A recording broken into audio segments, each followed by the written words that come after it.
Hello, welcome to episode 1 of How to Be Smart with Your Money with Shirley Liu and Associates. Today we're going to be taking a look at one of the specific indexes within one of the IUL products we sell. So National Life Group is one of the carriers that we use, and they have a plethora of different IUL insurance policies for life insurance. Among those include Flex Life, Peak Life, Summit Life, and Survivor Life. Flex Life is the most flexible, hence the name. So today we're going to take a look at one of the indices that are within Flex Life. So the first one is from UBS Credit Suisse. This is the Credit Suisse Balance Trend 5% Index. So this index, of course, just a disclaimer before we get started, is most of these IUL policies, the cash value within them, that is what is being invested into an index within the underlying policy.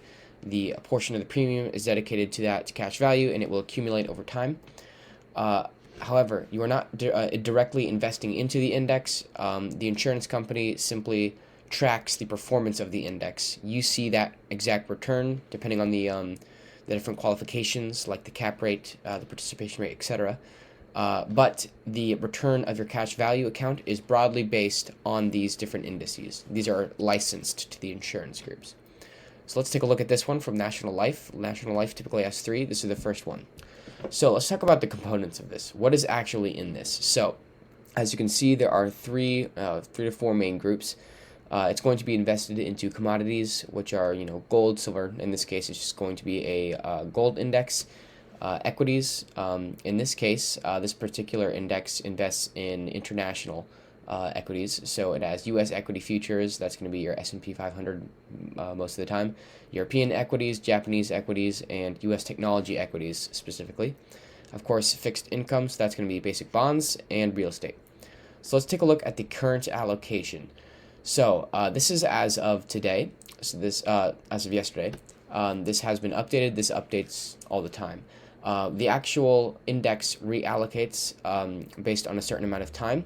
We can take a look at that in depth later. However, this is the current allocation of the index as we speak right now. So right now, 4.3% is in gold, 23% is in equities in total. Those are divided up among a few international equities. Then we have 30% fixed incomes. This is going to be your regular bonds. It also has euro bonds and Japanese bonds, and it has 0.5% in real estate. So let's look at the performance. Now, we want to compare this against the S&P 500. So if you recall, over the past year, the S&P 500 has returned approximately 25%. So if you look at the return over the past year, we can set this date to 2023, and we're going to set it to the 6th. This is going to be June, and we're going to do 05 just to match the year-on-year performance. So as you can see, over a period of about a year, it has 260 to 261. That is about a 0.04% return, which is not great compared to the S&P, which in the past year has returned 25%. Now, this isn't a purely growth index. In this case, this index is kind of reallocating depending on market volatility. So it is not necessarily an aggressive index. This is an index if you want stable growth, not necessarily risky growth. So let's take a look at the documentation, because this is one of the most important components. It actually might be in the allocation. As you can see, the aggregate weight, so yeah, this is important too. These do not add up to 100%, obviously. The reason being is because a certain portion, the remaining percent of the fund is just directed into cash. So it's not actually being invested into any underlying index. And there are, let's take a look at that documentation. So this is the fact sheet for I believe it said August. Yes, August 2023. An important thing, again, to take into account here is you see that number 5%. That means it is accounting for volatility within a 5% range. If it said 7%, it would be a little more risky. This is the current allocation as of August 2023, so this is not going to be up to date. However, as you can see, it does adjust on a regular basis. Here's the index brochure. This should tell us some things. We also, yeah, exactly, looking for stable growth. This is not necessarily an aggressive fund. If your client is aggressive in their growth for their typical IUL policy, this may be something they won't want to consider. Another thing to consider is these IUL policies have a 0% floor, so it is also important to realize that stable growth is not necessarily always the most beneficial thing. Uh, of course, you have to take into account cap rates and participation rates.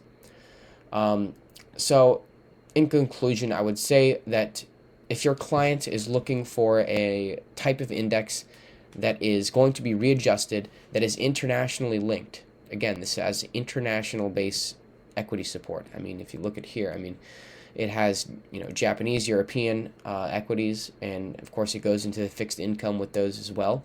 I would say that this is going to be a stable growth type of index. It's not necessarily that aggressive, and again, it is actively managed, which can be a downside.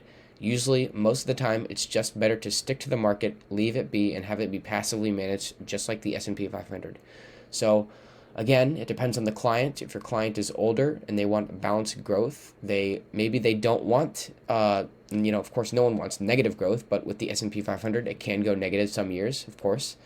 And of course, there is a 0% floor. However, the more negative it goes, the more it does actually eat up into the account. So it is great just to have that stable growth. This is one of those indexes. Depends on the customer. But yes, this is one of the indexes offered for National Life. This is one of their third. In the next video, we'll talk about one of their other indexes.